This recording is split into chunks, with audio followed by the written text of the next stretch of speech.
My mother was buried twice. The first time, with full military honors, flags folded, rifles fired into a Texas sky that didn't flinch.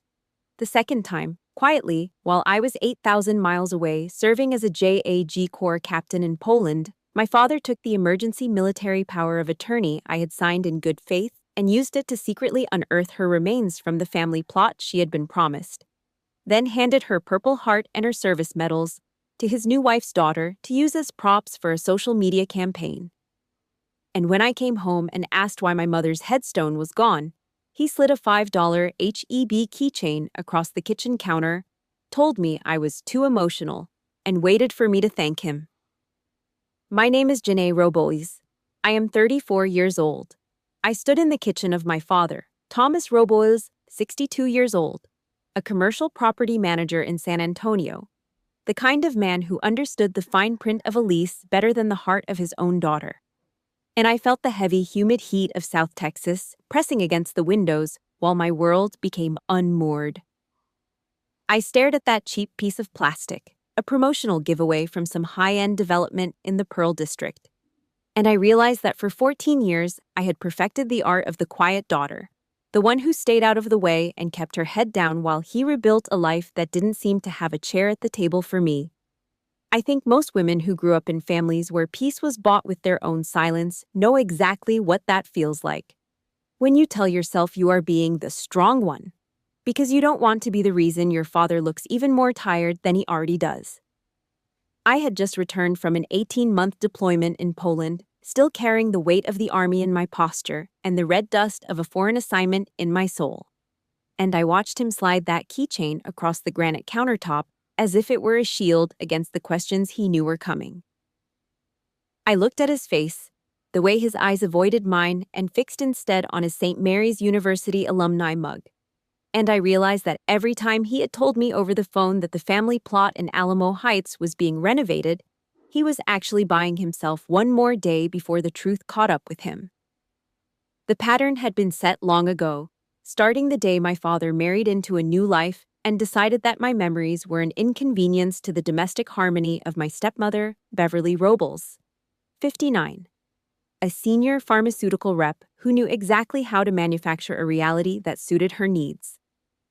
I was 12 years old, still grieving the mother who had died in uniform, when he sat me down at the kitchen table and told me that my stepsister needed the large room at the end of the hall because she was having a hard time adjusting to the move.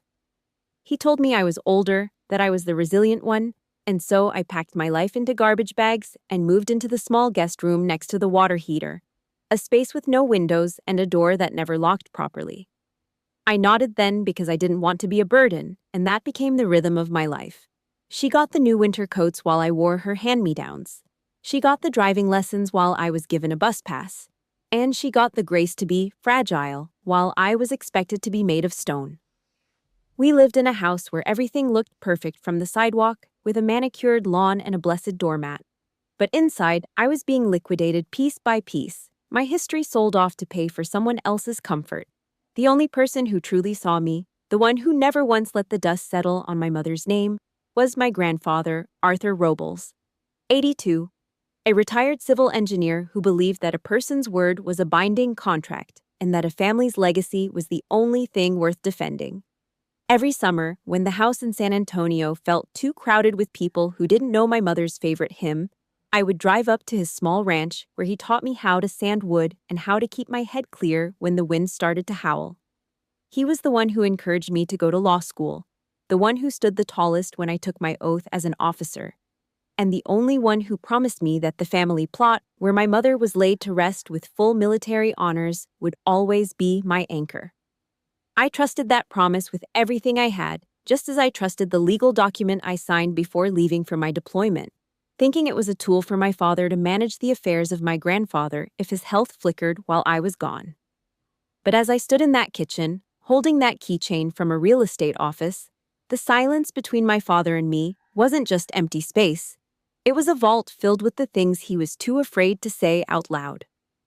I looked out the window toward the garden where my mother used to plant yellow roses, and I realized the roses were gone, replaced by the sterile rocks and succulents my stepmother preferred. and I felt a surge of that cold, professional clarity I used in the courtroom. I stayed quiet because I needed to see how far they would go, how deep they would bury the betrayal before the dirt started to crumble under the weight of their own greed. I spent the rest of that afternoon listening to my stepsister, Janae Robles, 28, a digital marketing specialist who treated every moment of her life as a curated aesthetic. Talk about her new role. Watching her show off a designer bag she'd bought with money that seemed to flow far more freely than it ever had when I was a student. There was a performance happening in that house, a carefully choreographed play titled The Perfect Family.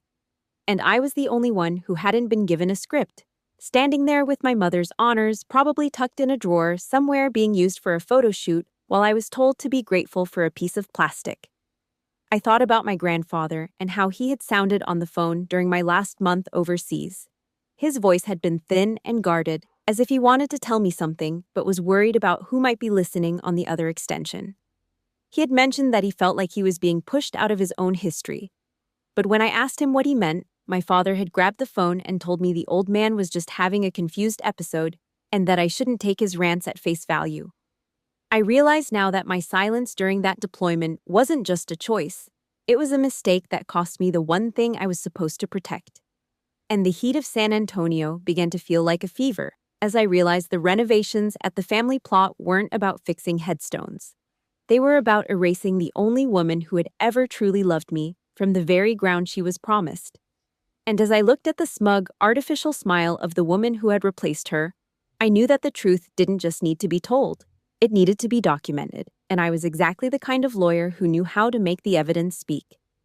I drove away from that house with the engine of my car humming a low, steady vibration that felt like the only thing keeping me from shattering, passing the familiar bright red signs of H-E-B and the sprawling, sun-bleached strip malls that define the edges of North San Antonio. I headed toward the only place that still smelled of sawdust and honesty, a small ranch house tucked away in a part of the city where the trees are older than the mortgages and the porches are built for sitting, not for show. My grandfather, Arthur Robles, 82, a retired civil engineer who believed that a person's word was a binding contract and that a family's legacy was the only thing worth defending, was waiting for me in his workshop, the same way he had been every summer of my childhood, surrounded by the quiet dignity of tools that had been oiled and sharpened for 40 years.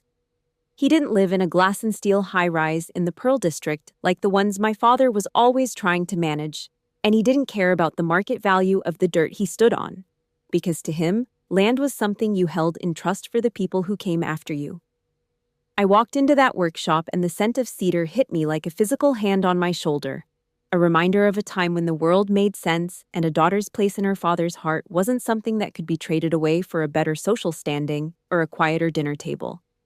My grandfather didn't look up from the piece of oak he was sanding when I walked in, but I saw his shoulders drop just a fraction, a signal of relief that I had finally arrived. He motioned toward the old wooden stool in the corner, the one he had built for my mother when she was a girl, and I sat there in my uniform, feeling like a child who had been lost in the woods for a decade.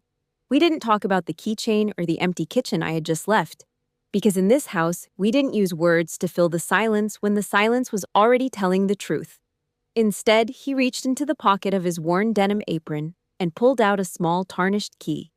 Not the plastic house-shaped one my father, Thomas Robles, had shoved at me, but a real key, heavy and cold, that belonged to the ancestral recipe box sitting on the workbench between us. That box had belonged to my mother, a woman who had served as a nurse and never once asked for a thank you note or a plaque on a wall. And I think most women who raised families the way she did, quietly, steadily, without a single complaint, know what it means to reach the end of your life and realize the people you did it for never stopped to ask how you were doing.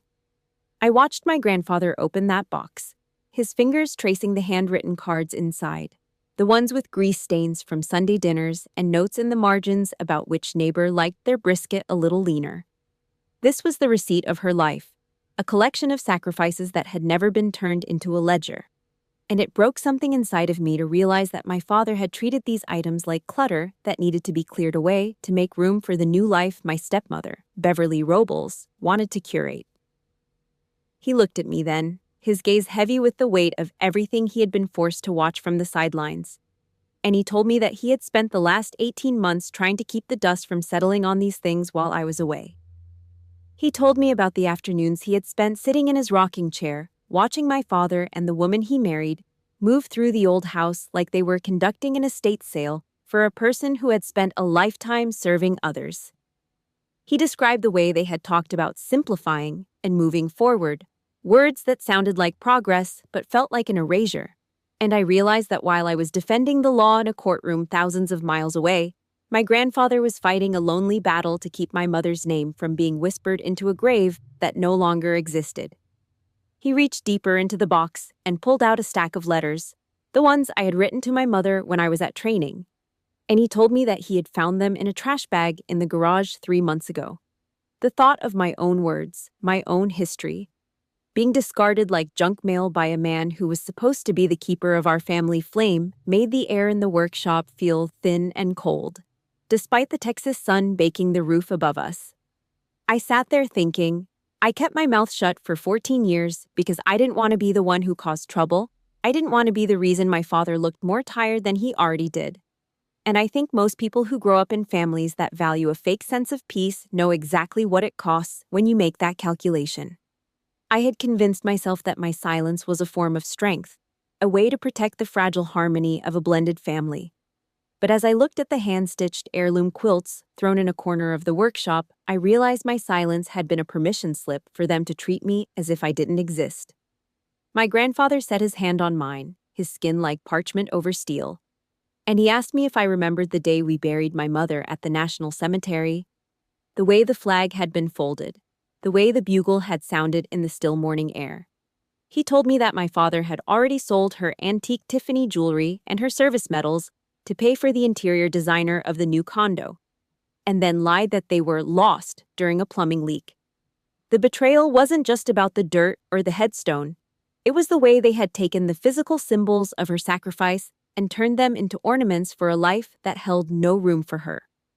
My grandfather told me that he had tried to stop it, had tried to demand the return of the medals and the restoration of the plot. But my father had told the neighbors and the church elders that the old man was becoming unreliable, that his Medicare records would show he was slipping and he was obsessing over things that didn't matter anymore. It was a calculated strike against the dignity of a man who had built half the bridges in this county, a way to silence the only witness who refused to go along with the rewrite of our family history. I looked at the garden tools my grandfather had kept oiled and ready for me, the ones my mother had used to plant the yellow roses that were now gone. And I felt the cold, hard resolve of a JAG officer begin to take over the grief of a daughter.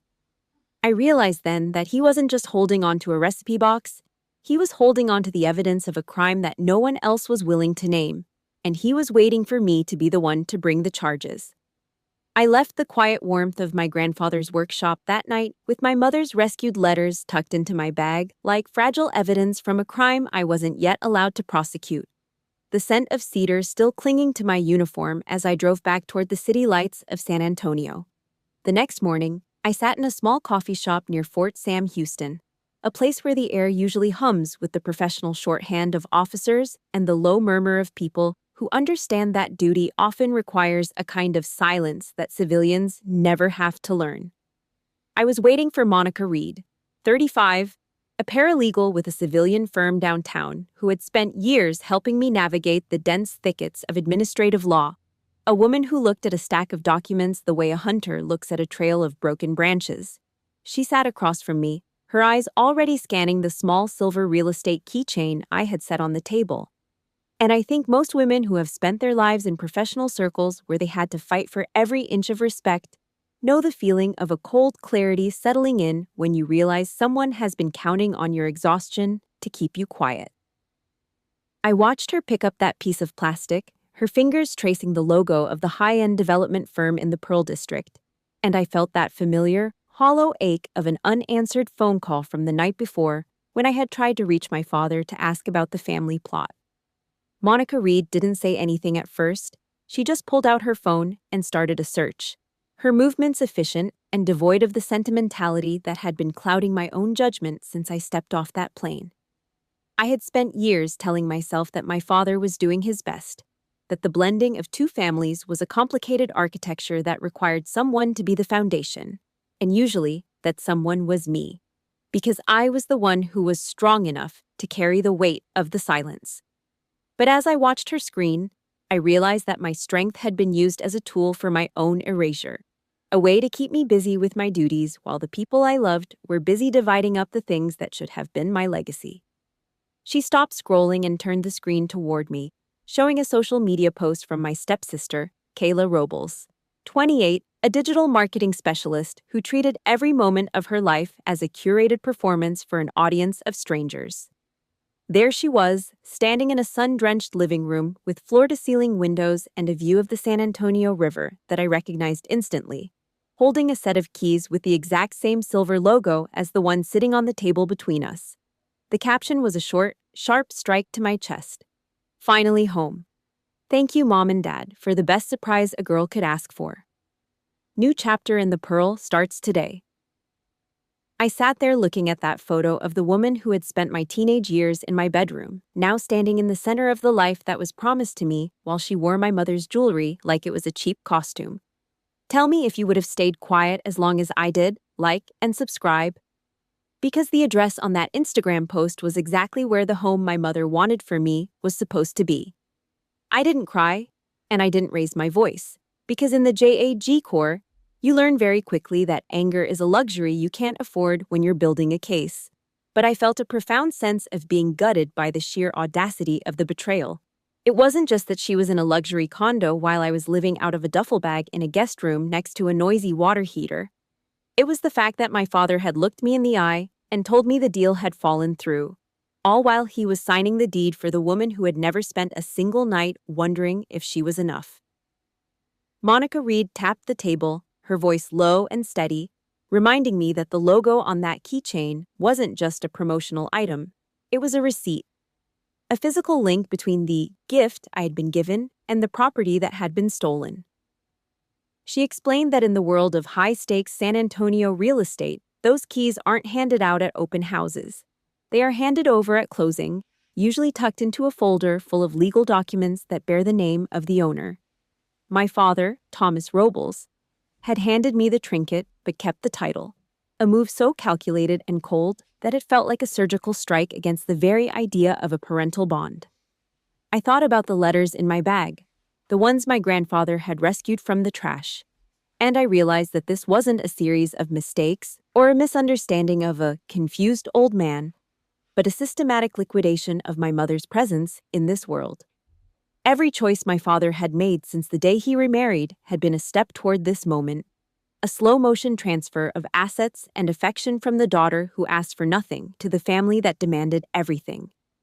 I felt a sudden, sharp memory of my mother's voice, the way she used to tell me that the most important thing a person owns is their name. And I realized that my father was trying to strip that away from me too, by making me out to be the unstable one for questioning his narrative.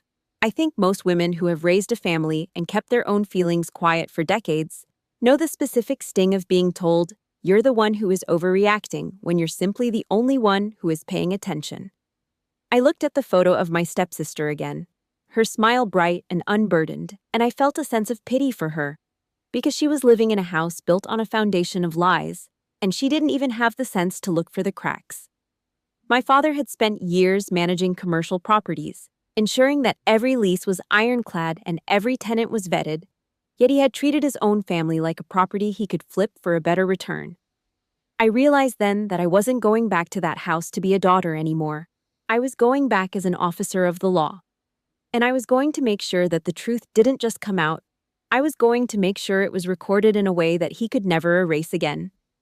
I spent the next few days in a state of quiet, methodical preparation, moving through the routines of my life in San Antonio while my mind was busy filing away every discrepancy and every lie my father had ever told me. I went to pick up my grandfather, Arthur Robles, 82, a retired civil engineer who believed that a person's word was a binding contract and that a family's legacy was the only thing worth defending, for our scheduled trip to Costco to refill his Medicare prescriptions and stock up on the giant containers of coffee he liked. And I think anyone who has watched a parent or a grandparent get older knows the specific kind of patience it takes to navigate those aisles. It's a world of bright fluorescent lights and oversized carts, where the world seems to move too fast for people who spent their lives building it. And I felt a deep, simmering protectiveness as I watched people brush past him as if he were invisible. My grandfather carried his list written in precise engineering script on the back of an old envelope, and he moved through the store with a quiet dignity that my father, Thomas Robles, had clearly mistaken for weakness.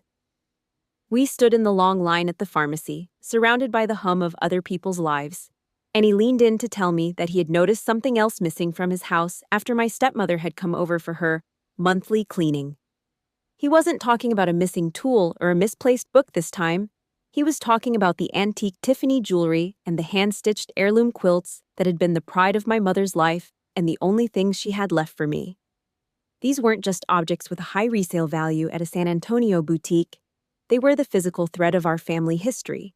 Pieces of a legacy that had survived decades of moves and changes only to be treated like inventory by a woman who saw them as nothing more than assets.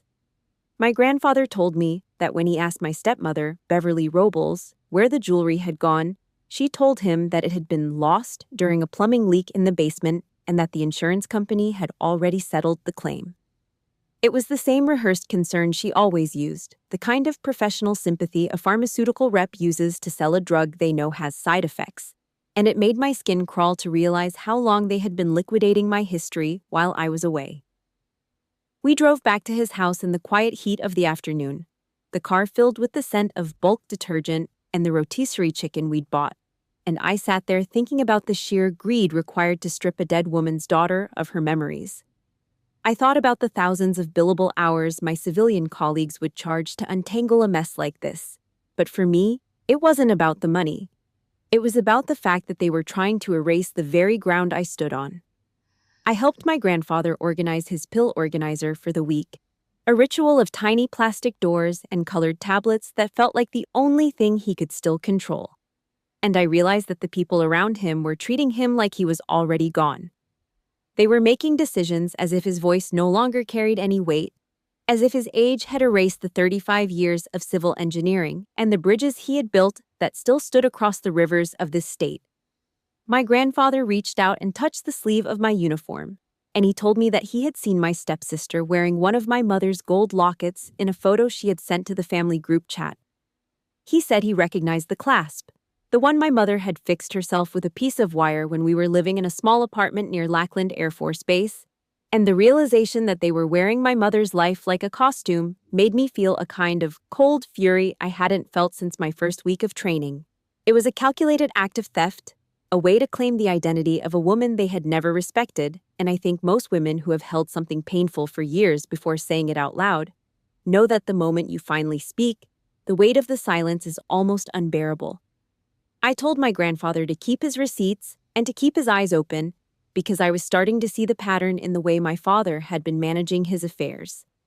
As I walked him back into his house, I noticed the empty spaces on the shelves where the family photos used to be, the ones that showed me as a child and my mother in her nurse's whites, and I realized they weren't just simplifying the decor.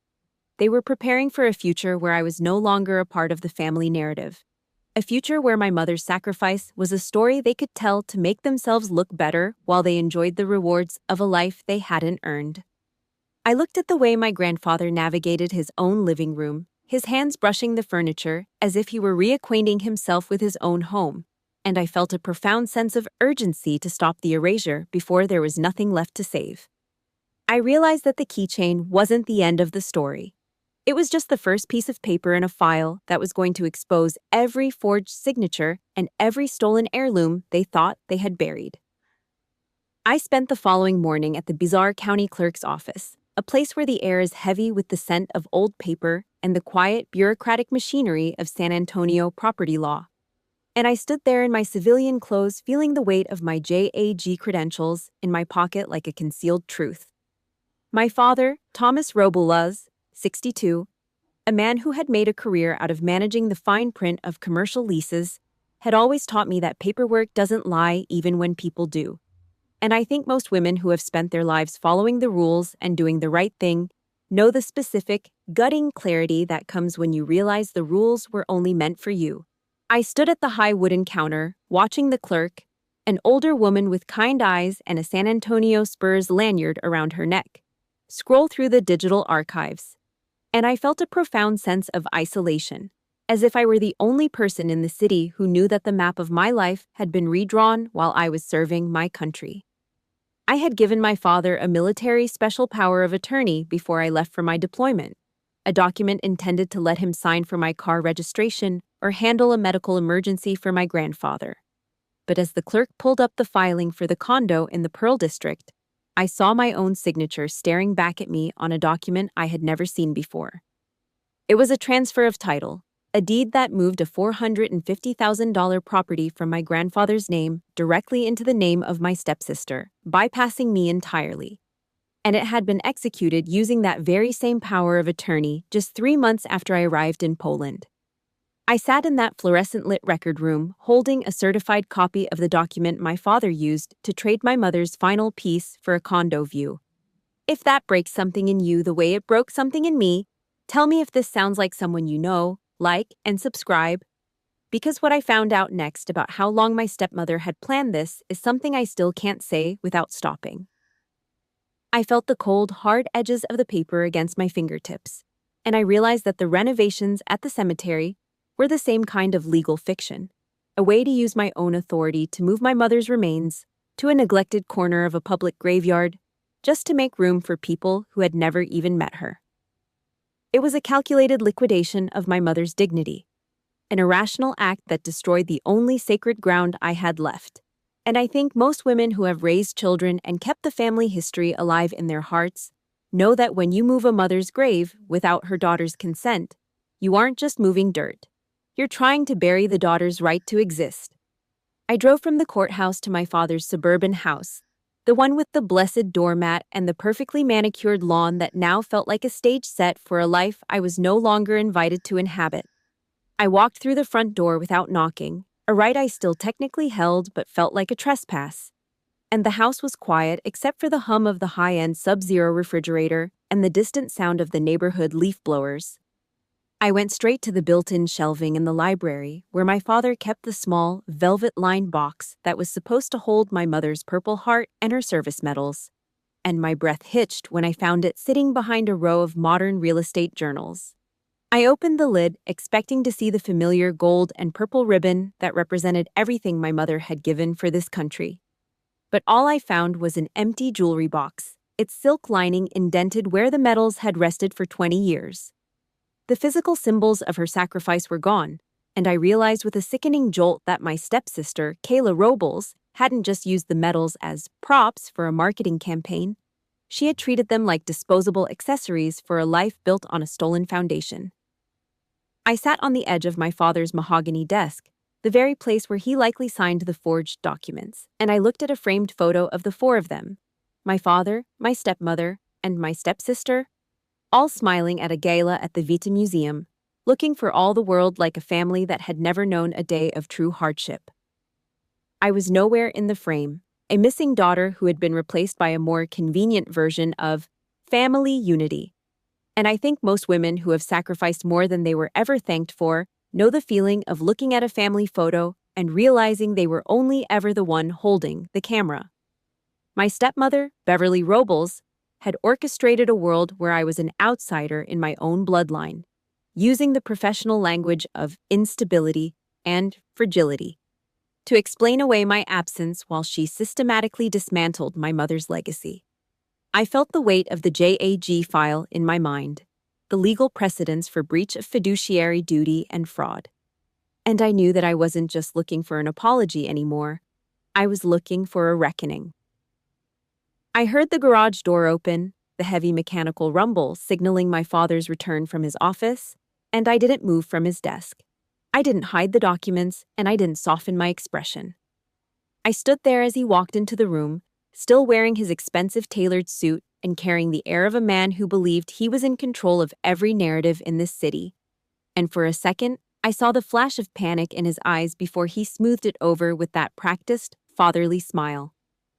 He started to say something about how I should have called first, how they were planning a big dinner at Bohannon's to celebrate my return. But the words died in the air when he saw the certified deed in my hand. I didn't raise my voice, I didn't use combat metaphors or speak of enemies. I simply asked him why my mother's name had been removed from the family plot at Alamo Heights, using a document I had given him for emergencies. The silence that followed was longer than any I'd experienced in a courtroom, a heavy, suffocating atmosphere where the only sound was the ticking of the grandfather clock that my grandfather had given them as a wedding gift. And I realized that my father wasn't going to explain. He was going to wait for me to give up. But I wasn't the 12-year-old girl who had moved her life into garbage bags anymore. I was a woman who had spent the last decade learning that the law is the only thing that stays level when the people you love start to lean. I looked at the empty space on the shelf where the medals should have been, and I felt a sense of clarity that was sharper than any grief I had ever known. A realization that my silence had been the fuel for their greed. I told him that I had already spoken to Arthur Robles and that we knew about the heirloom quilts and the Tiffany jewelry. And I watched as the mask of the successful commercial property manager began to crack, revealing a man who had sold his daughter's history to pay for a life he couldn't afford on his own. I walked past him without waiting for an answer, my boots clicking on the hardwood floors that had been polished with the proceeds of my mother's sacrifice. And I knew that the next time we spoke, it wouldn't be in this house. It would be in a place where the truth couldn't be managed or simplified away. I sat in my car for a long time afterward, watching the evening shadows stretch across the manicured lawns of that suburban street, feeling the cold weight of the certified documents in my lap, like a physical burden I was no longer willing to carry alone. I realized then that my father wasn't just hiding a mistake. He was actively building a fortress of lies, and he was using the people I loved as the bricks to keep me out. 3 days later, my stepmother called a mandatory family dinner, claiming we needed to clear the air before the holidays. And I think most women who have spent decades trying to keep a family together know that specific, heavy dread of a meal that is served with a side of unspoken accusations. I walked into that dining room and saw the table set with the good china, the silver polished to a blinding shine, and the air smelled of rosemary and roasted brisket, the kind of comfort food that felt like an insult when the people sitting around it were so deeply divided. My father, Thomas Robles, sat at the head of the table, looking every bit the successful commercial property manager, but I noticed the way his hand trembled slightly when he reached for the wine decanter, a small crack in the armor that told me he knew the clock was ticking. We sat through the first course in a silence so thick it felt like it was taking up a seat at the table, a quiet that most of us who grew up in families like that know all too well. The kind where you keep your mouth shut not because you have nothing to say, but because you've learned that saying it costs more than the piece is worth. My stepmother, Beverly Robles, kept up a steady stream of chatter about her latest sales targets at the pharmaceutical company, her voice pitched at that same artificial frequency of concern she had used to explain away the disappearance of my mother's jewelry. She looked at me across the centerpiece of white hydrangeas and asked if I was settling in okay, her eyes flicking toward my father as if they were checking a script they had written in the dark. I watched my grandfather, Arthur Robles, who was sitting at the far end of the table, his hands resting quietly on the white linen cloth, his eyes missing nothing, even as the people around him treated him like he was already a part of the furniture. I felt a surge of that maternal protectiveness, a desire to shield him from the way my father was leaning in now, his voice dropping into that somber, rehearsed tone he used for clients who were about to lose their lease. My father set his fork down and looked at me with an expression of profound, manufactured pity, and he told the table that he was deeply worried about my grandfather's recent memory lapses and episodes of confusion. He spoke about him as if he weren't sitting 3 feet away, describing how the old man had started imagining purchases that never happened and inventing stories about forged documents that didn't exist. It was a calculated act of gaslighting, a way to invalidate the very evidence I held in my bag by suggesting the source was no longer mentally sound. And I think any woman who has watched a parent get older knows how quickly the people around them start treating them like they are no longer the person they used to be.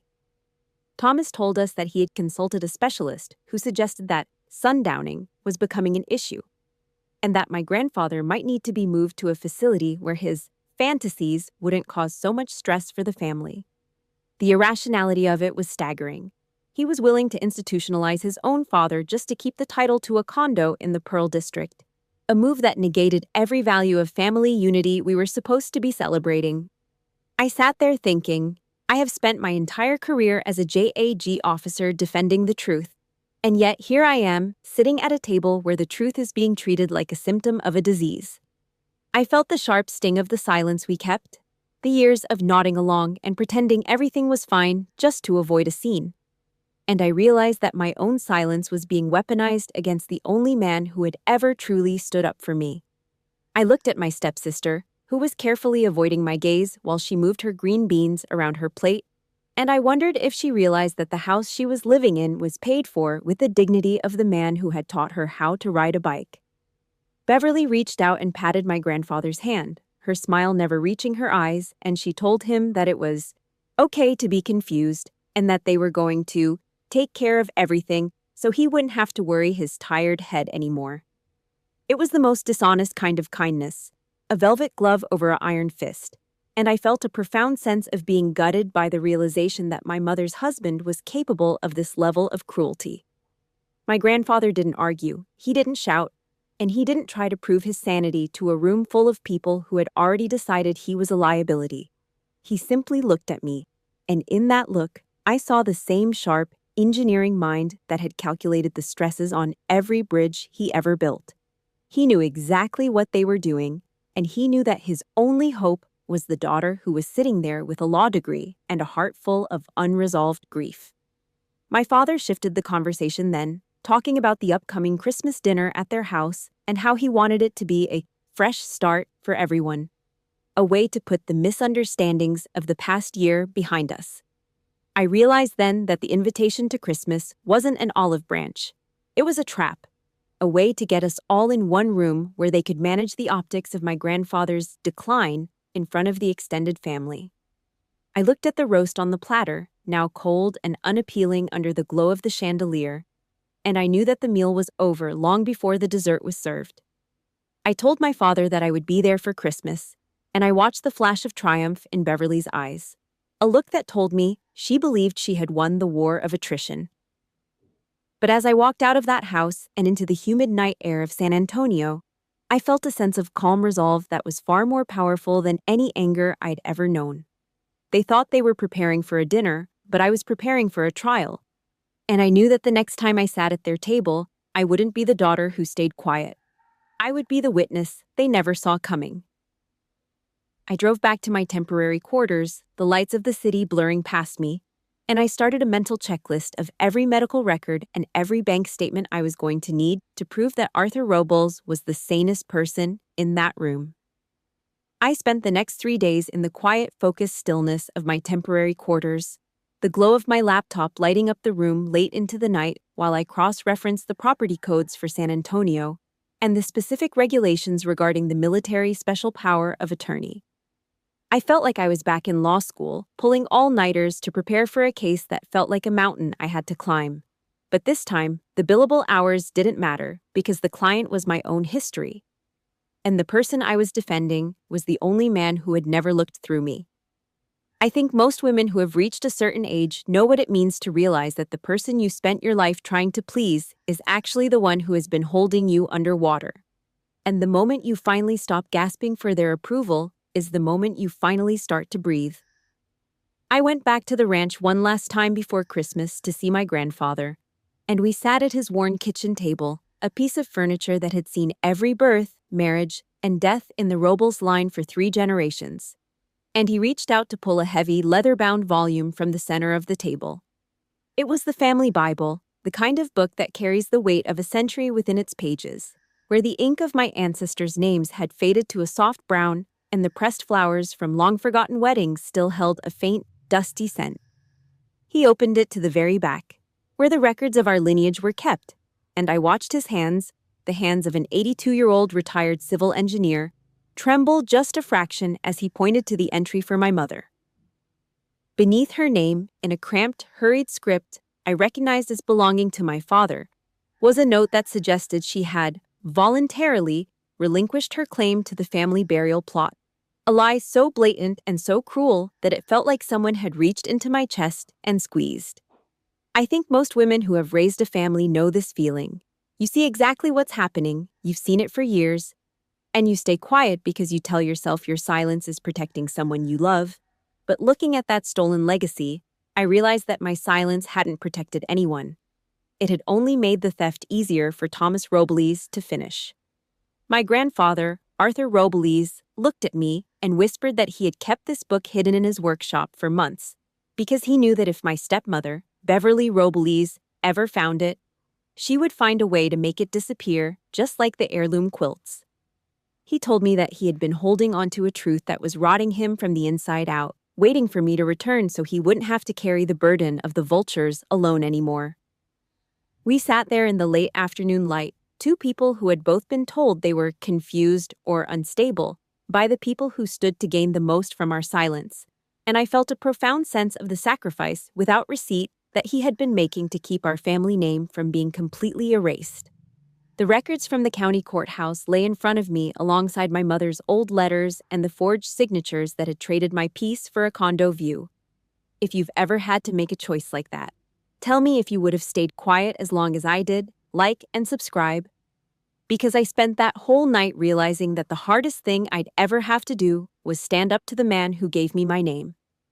I thought about the verse my grandfather had underlined in the margins of that old Bible, Matthew 10:26, which says that there is nothing concealed that will not be disclosed or hidden that will not be made known. And it felt like a direct command from a power higher than any Texas court. I realized that my training as a JAG officer wasn't just a career. It was a preparation for this specific moment, giving me the tools to stand in a room full of people who were determined to lie and speak the truth until the air was clear again. I think most of us who grew up in families that valued keeping the peace know what it means to keep your mouth shut at the dinner table.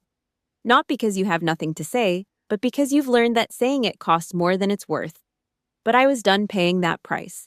I spent the rest of that evening helping him organize the bank statements and the email correspondence he had printed out, a paper trail that led directly from his savings account to the development firm in the Pearl District, leaving no room for misunderstanding or memory lapses. Arthur Robles reached out and touched the sleeve of my Army uniform, and he told me that he had never been more proud of the woman I'd become, not because of the rank on my shoulder, but because of the look in my eyes that reminded him of the mother I had lost. He said that he was ready for the Christmas dinner, and he didn't care if they tried to call him confused or frail, because he knew that as long as I was standing beside him, the truth had a witness who couldn't be silenced. We walked out onto his porch and watched the sunset over the hill country, the sky turning a deep, bruised purple that felt like a reflection of the wounds we were finally starting to heal. I realized that the love and family my stepmother had promised in her group text was nothing more than a curtain they were trying to draw over the crime they had committed, and I was going to be the one to pull that curtain back in front of everyone they were trying to impress. I drove home that night with the leather-bound Bible in the passenger seat, its weight a physical comfort against the uncertainty of the days ahead. And I felt a sense of peace that I hadn't known since the day I took my oath of office. I thought about the folding chair they were preparing for me at the Christmas table, the one they thought I would sit in quietly while they celebrated their stolen success, and I knew that this year, the seating arrangement was going to be very different. I was no longer the daughter who was strong enough to be invisible. I was the descendant of a line of people who built bridges and defended the law. And I was going to make sure that before the night was over, every hidden thing was brought into the light. I sat in my room and stared at the gold locket my grandfather had given me, the one he had hidden from Beverly Robles for 18 months. And I knew that the next time I saw my father, I wouldn't be asking for his approval. I would be demanding the dignity he had tried to bury. The evening of December 25th arrived with a cold, dry wind rattling the branches of the oak trees in San Antonio. And I felt a profound sense of quiet resolve as I helped my grandfather, Arthur Robles, into his best wool suit and checked the leather briefcase tucked into the side of his wheelchair. The house of my father, Thomas Robles, looked like a page from a Southern Living magazine, with white lights outlining the gutters and a massive wreath on the front door that spoke of a stability and a family unity that didn't actually exist behind the deadbolt. I walked inside carrying a tray of tamales from a local downtown deli, a small nod to our South Texas traditions, and the air inside was thick with the scent of pine and roasted rosemary, a smell that usually signals comfort but today felt like the heavy, artificial atmosphere of a room where too many secrets are being held at once. I think most women who have spent decades hosting family holidays and keeping the peace at the table know the feeling of a house that has been scrubbed too clean, where the perfection of the decorations is meant to distract you from the cracks in the foundation. I looked at the dining room table, a massive expanse of polished mahogany set with the fine china and the crystal glasses that caught the light of the chandelier, and I felt a sharp, gutting sting when I saw the seating arrangement my stepmother, Janae Robles, had prepared. There were 12 place settings for the extended family, but I noticed immediately that while my stepsister had been given a prime seat at the center of the table next to the fireplace, there was a small mismatched metal folding chair tucked into the far corner for me. It was a calculated insult, a way to signal that I was a guest of secondary importance in the very home where I had grown up. And I think most of us who have lived through the blending of families know the quiet, simmering pain of being told exactly where you rank without a single word being spoken aloud. I sat my grandfather at the head of the table where he belonged, ignoring the way my father shifted uncomfortably in his seat, and I realized that the love and family they had been preaching was a currency they only spent on themselves. My father stood at the head of the table to offer a grace that felt as hollow as the empty jewelry box I had found in his library, thanking the Lord for our many blessings and the strength of our bonds, while the man who had actually built those bonds sat in a wheelchair beside him, ignored by his own son. I watched my stepsister across the table, her laughter bright and unburdened as she talked to an aunt about her new condo in the Pearl District, and my blood ran cold when I saw the gold locket hanging around her neck, the one my mother had worn every single day until the day she died. It was an act of profound disrespect, a way to wear my mother's history as a fashion statement, and I felt the weight of the family Bible and the county records sitting in the briefcase beside me as a physical anchor against the urge to scream. I think most women who have watched a parent's legacy be treated as a disposable accessory know the specific kind of silence that settles in your bones. The kind that isn't about peace, but about the cold, hard preparation for the truth. My stepmother leaned over the table, her smile polished and her voice pitched at that specific frequency of artificial warmth she used for the neighbors from Oak Hills Church. And she made a comment about how brave I was to be back in civilian life, and how the family was doing everything they could to support my grandfather in his difficult season. She spoke about him as if he were a project they were managing, rather than a man who had more dignity in his little finger than she had in her entire curated life. And I watched the way the extended family nodded along, accepting the narrative of his confusion, because it was easier than looking at the man himself. It was a masterclass in the silence we kept. A performance that depended on me staying in that folding chair and nodding my head while they dismantled our history for the sake of their own social standing. I looked at my father, who was staring at his plate of brisket and potatoes as if the food could tell him how to fix the mess he had made. And I realized that he wasn't a villain in a grand story. He was just a small man who had traded his daughter's respect for the comfort of a woman who would never truly know him. The meal continued with the low murmur of talk about Medicare and property taxes and the new developments along Hildebrand Avenue, the mundane textures of American life used as a veil to cover the fact that my mother's grave had been moved without a single flower being placed at the new site. I felt a sense of clarity that was sharper than any legal argument I had ever crafted, a realization that the instability they had been accusing me of was actually the only thing they were afraid of. The moment I refused to play the role they had written for me. I looked at my grandfather, who gave me a small knowing nod from the head of the table, his eyes steady and clear despite the way they were trying to gaslight him into a facility. And I knew that the time for clearing the air was over. The table was set, the audience was gathered, and I was done being the invisible daughter who moved into the windowless room so others could have the view. As the dessert was being brought out, a heavy Texas pecan pie that smelled of sugar and tradition. My father raised his glass for a second toast, talking about how lucky we were to have a roof over our heads and a legacy to pass down to the next generation.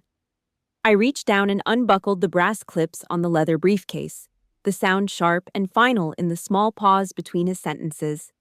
And I felt the air in the room change as the extended family looked toward the far corner where the daughter in the folding chair was standing up.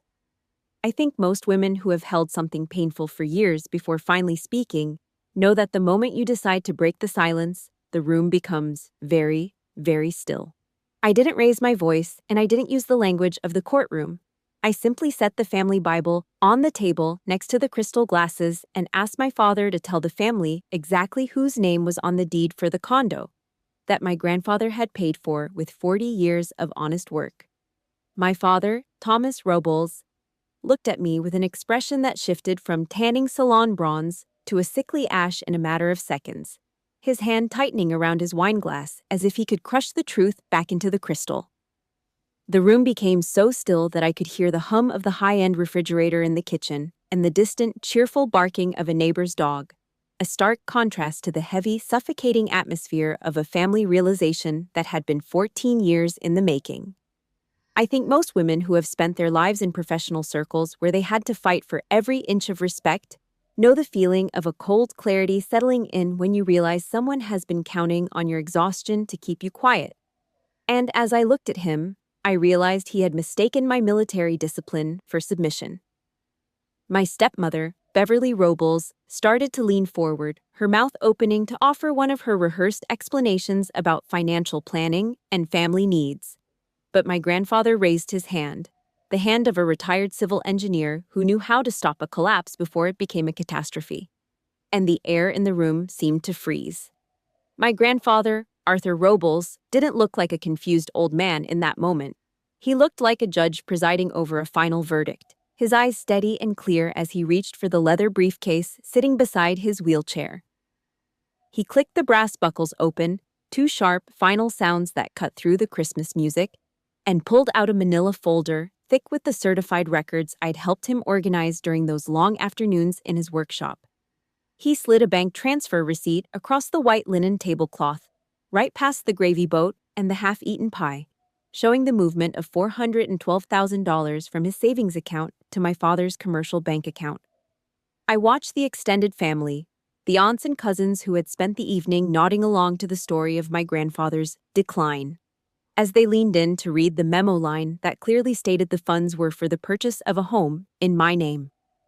The silence that followed wasn't just empty, it was a revelation, a moment where the curtain was pulled back and the perfect family was exposed as a collection of people who had sold their own blood for a better zip code.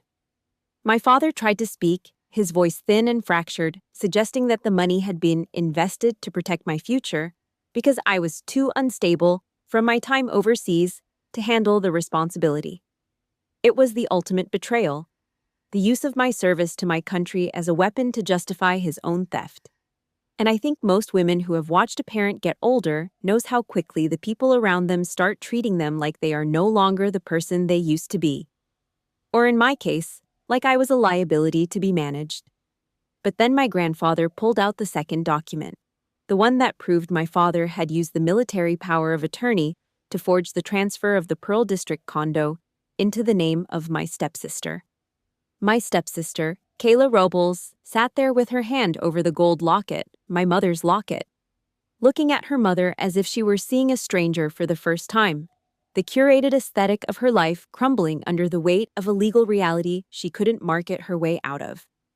My grandfather looked at his son and told him that he had already spoken to his attorney and the Bezar County clerk, and that the renovations at the cemetery had been flagged as a breach of fiduciary trust. He didn't raise his voice. He didn't use combat metaphors. He simply stated the facts of a man who had traded his daughter's history for a debt he owed to my stepmother's family. The room absorbed the truth like a blow to the chest, and I watched as the aunts and uncles who had accepted the confused old man narrative began to look at my father with a mixture of horror and profound disappointment. I stood there thinking, I kept my mouth shut for moribund years because I didn't want to be the one who caused trouble. But I realized that my silence wasn't a form of protection. It was the very thing that allowed them to move my mother's grave like it was unwanted furniture. I looked at my father and told him that I wasn't just a daughter who was strong enough to be ignored anymore. I was a captain in the army, and I had already filed the paperwork to have the title corrected and my mother's remains restored to their rightful place. My stepmother began to cry, but the tears didn't have the same power they used to, and I realized that the only thing she was mourning was the loss of the control she had exercised over our lives. Thomas Robles sat down on the edge of the hearth, looking for all the world like a man who had finally run out of corners to hide in, his expensive suit and his professional reputation no longer able to cover the fact that he had sold out his own child. My grandfather reached out and took my hand, his grip firm and steadying, and he told the room that he was updating his will that very night to ensure that the Robles legacy remained with the person who actually understood what it meant to serve. He said that he was done being told he was confused, and he was done watching the woman who raised me be erased from the family she had died for.